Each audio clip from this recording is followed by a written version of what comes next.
Nous continuons notre lecture de la Constitution de la République démocratique du Congo et nous commençons avec l'article 10, avec le chapitre 2 de la nationalité.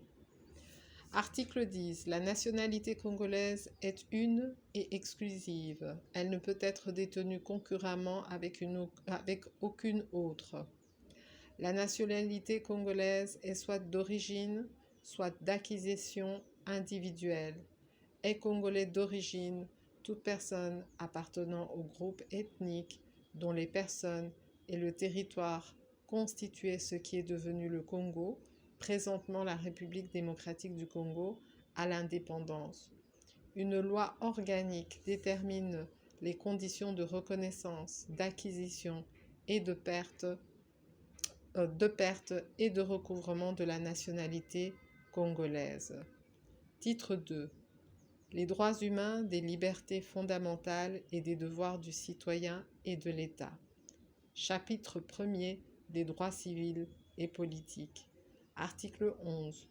Tous les êtres humains naissent libres et égaux en dignité et en droit. Toutefois, la jouissance des droits politiques est reconnue aux seuls Congolais, sauf exception établie par la loi. Article 12. Tous les Congolais sont égaux devant la loi et ont droit à une égale protection des lois. Article 13.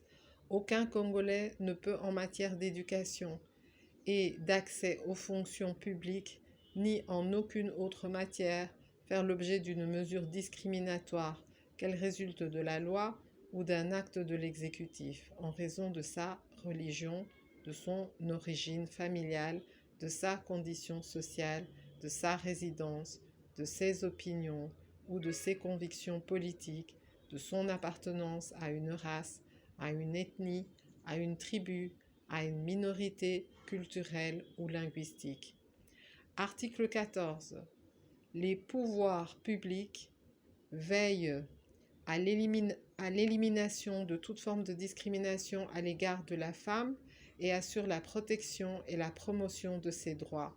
Ils prennent dans tous les domaines, notamment dans les domaines civils, politiques, économiques, sociaux et culturels, toutes les mesures appropriées pour assurer le total épanouissement et la pleine participation de la femme au développement de la nation. Ils prennent des mesures pour lutter contre toute forme de violence faite à la femme dans la vie publique et dans la vie privée. La femme a droit à une représentation équitable au sein des institutions nationales, provinciales et locales.